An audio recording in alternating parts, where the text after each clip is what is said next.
Everybody's like, Curtis, could you not fucking cuss so much? Could you just tone it back? Right. I mean, and you know what I say to that? I mean, fucking no, dude. And welcome to another episode of Because Liberty, and I'm your host, Curtis Hart. And tonight we are doing a little episode of Punisher Squad Files.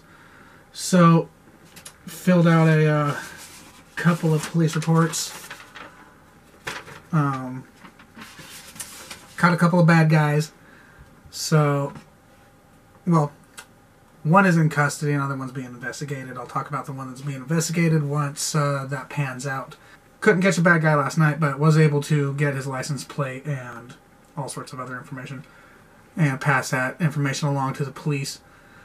But I did get this guy.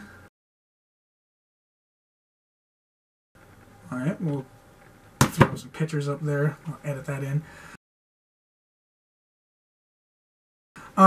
He went by the name of Tim. Well, on the Whisper app, he went by the name of Yellow Wiz.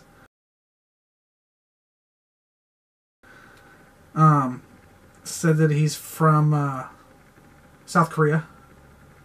He was planning on hooking up with a 14-year-old girl, I believe it was. So, Tim came down here from Centralia, after, the boxing match that happened.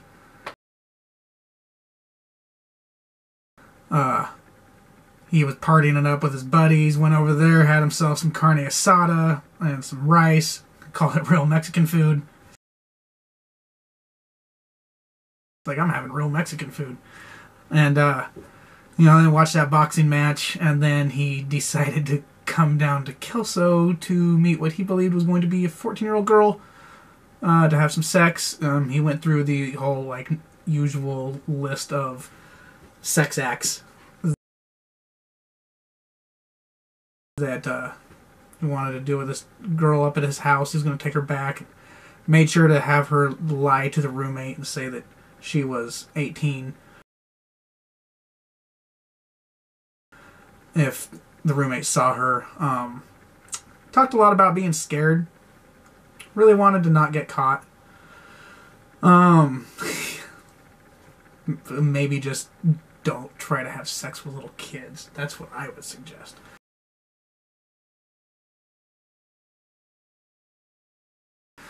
So,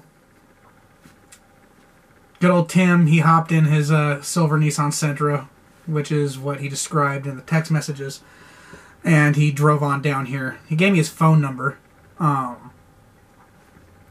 so that was great. Been waiting for him for a while. I had contacted the police earlier in the evening to turn in some police reports for the Punisher Squad sting that I did last night, and let him know at that time about the sting that was going to be going on tonight. He said he'll contact him back when the suspect shows up. And so I did just that. Contacted dispatch, let him know that the suspect was hanging out down there at Chevron, which is where I decided to have him meet, because it's a great location to spot fools.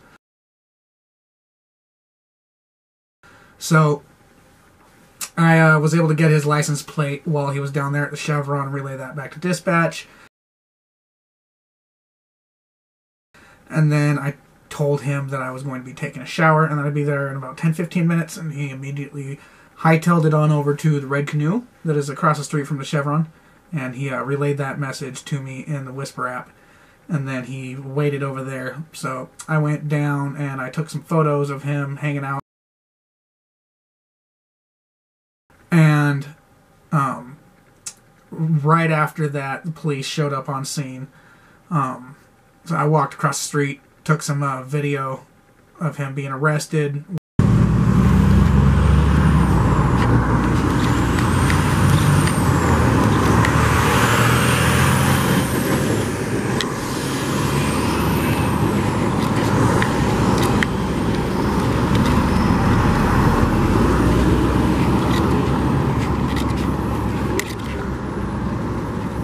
That's him. You know what? This is a live mic, by the way.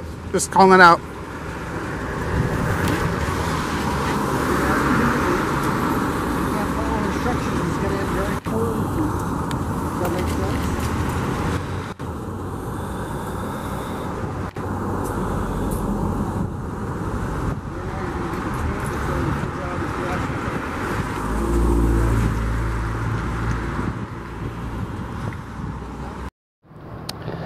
So this is Curtis Hart. I am here live on the scene on a Punisher Squad sting. We got an individual.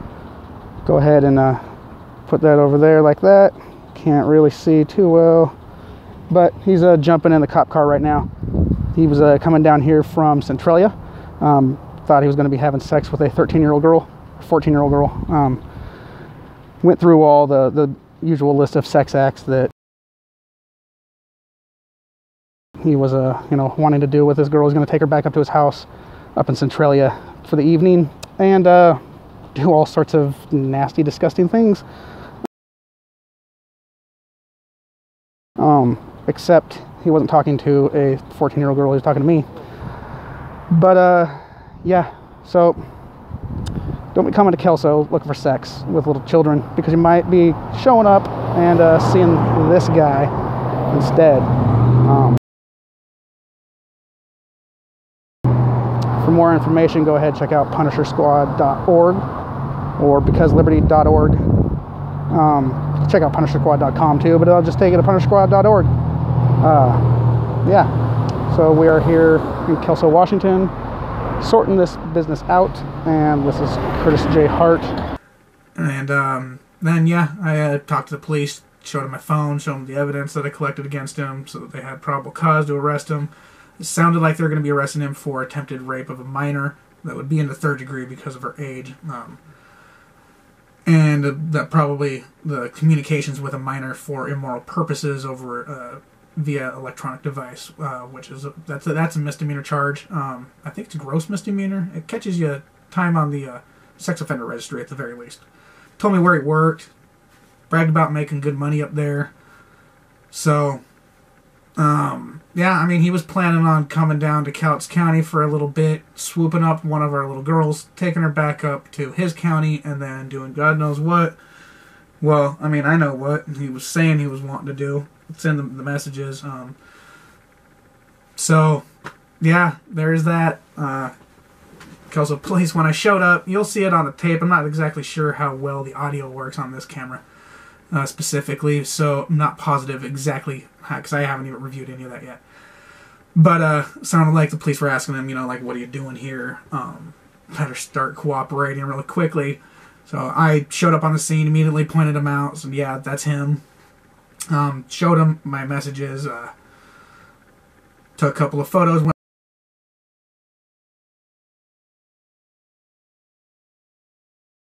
back home, filled out the police report, and emailed those screenshots of the wonderful conversation that me and Tim had. Not positive exactly what his real name is, but he told me his name was Tim, and told me he was from Centralia. So they arrested him. I went home, filled out the police report, sent it off to him, making this video. I'm going to be editing this stuff for a little bit, and then I will post it up online for you guys.